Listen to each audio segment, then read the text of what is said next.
In 1991, the Tigrayan People's Liberation Front, or TPLF, overthrew Ethiopia's dictator and only 3 years later attempted to transition into a democratic regime. Now, though, approximately 30 years later, Ethiopia's attempt at producing a democratic regime is in complete shambles. According to Freedom House, Ethiopia scored a measly 22 out of 100 on the Freedom House Index, essentially signaling that the initial efforts of the TPLF have failed.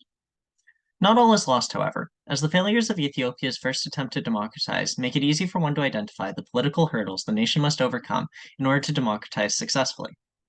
As such, this vlog will use the fallout of the first democratization attempt to serve as the foundation for the following advisements that will help Ethiopia democratize once again, albeit successfully this time, since they will be implementing stronger democratic actions that better address the constitutional, institutional, and social factors that prove to be so difficult to overcome the first time around. Before beginning this advice, however, it is important to first define what constitutes a democratic regime, in order to recognize what Ethiopia's government should ideally look like after implementing these advisements. Thus, in order to answer this, consider the works of both Sen and Dahl. Both these works do a good job at painting what a democratic regime should look like because it discusses both its value and function. For example, Sen states that the underlying value of a democratic regime is threefold, meaning that it has intrinsic value by offering political freedom to all, has instrumental value in enhancing political debates by introducing a plethora of perspectives, and has constructive value in that it reconfigures society's goals and values to be more representative of the general population rather than just those in positions of authority. Now, let's combine these three core values of the democratic regime with Dahl's 8 characteristics, which explains how the democratic regime generates this value by including all members of a democratic society into the political process by granting them the ability to participate in free and fair elections. Thus, after synthesizing these two perspectives, the ideal democratic regime that Ethiopia should strive to create is one that encourages its citizens to participate in the shaping of a nation's values by fostering a political environment that is not only inclusive to all, but also encourages healthy political contestation so that citizens can make informed decisions based on the perspective they deem to best align with their values. Thus, in order to achieve such a democratic regime, this then leads in nicely to the first recommendation being advised. This being that in order for Ethiopia to be more likely to democratize, they should adopt a parliamentary system with proportional representation. Why this style of government in particular will help achieve the aforementioned democratic regime is because the parliament system promotes political stability by spreading the authority of the state across multiple bodies. For example, in a presidential system, every political decision goes through and is determined by the single head of state, or what we label president, meaning that all the political authority within a nation gets consolidated into this single individual, and that the people rely on nothing but good faith that they do not abuse this power in an authoritarian way.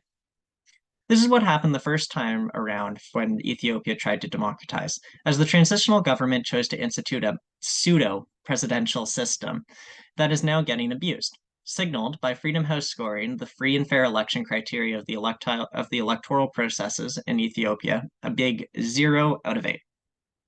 How this would be different in a parliamentary system with proportional representation is that by design, the parliamentary system is designed to disperse political power rather than consolidate it.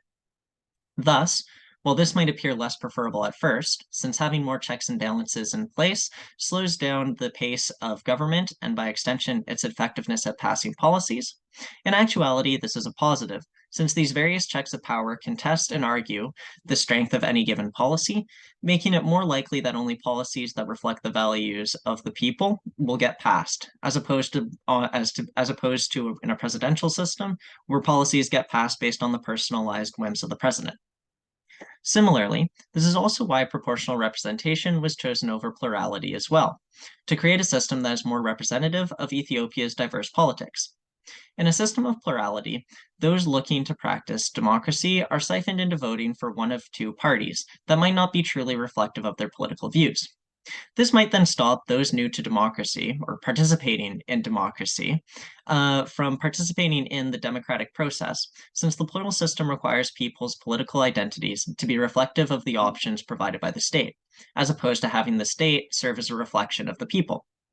Thus, the proportional representation system of elections is more democratic because it better takes into account the multifaceted nature of the democratic politics, and also invites more than two perspectives into political debates and the contents and the contestation process. All right. So now that a suitable constitutional framework for effective democratization to take place has been established, the next step Ethiopia is advised to take is to look at changing the nation's political culture into becoming more democratic. A major component as to why Ethiopia's first attempt at democratization failed is because it underwent a political phenomenon known as democratic backsliding. This term refers to when the quality of a democratic regime decays into authoritarianism, yet its institutions still remain in place.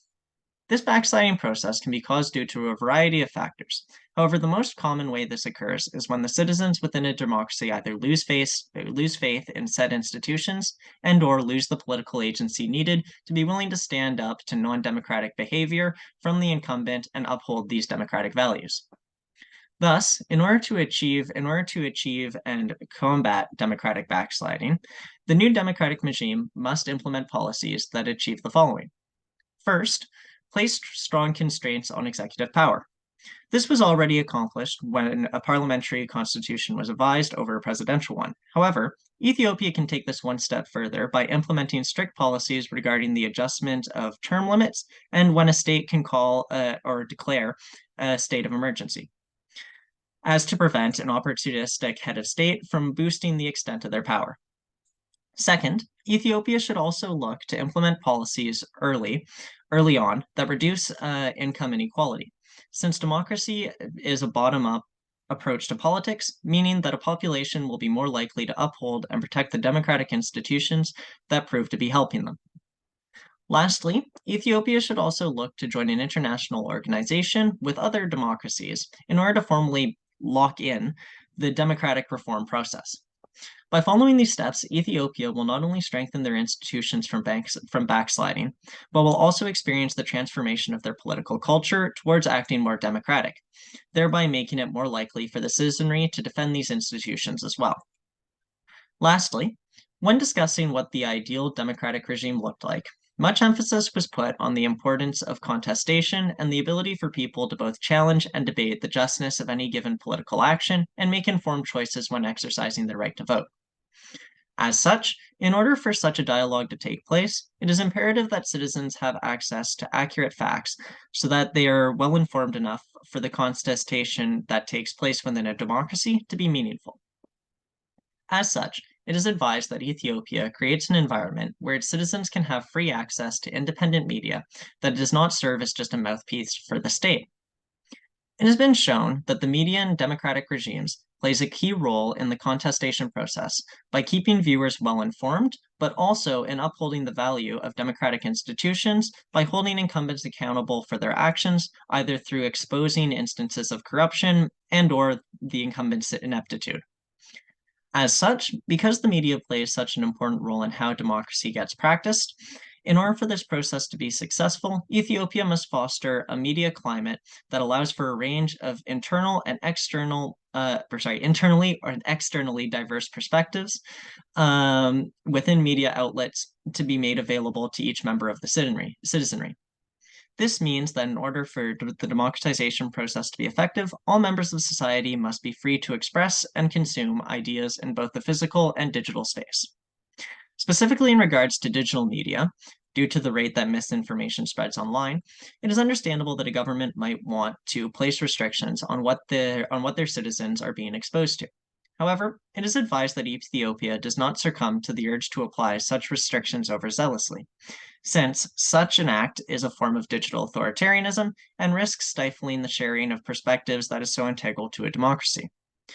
Rather, Ethiopia's approach to preventing the spread of digital misinformation should be limited to just identifying and eliminating bots designed to negatively manipulate the political discourse being shared on social media.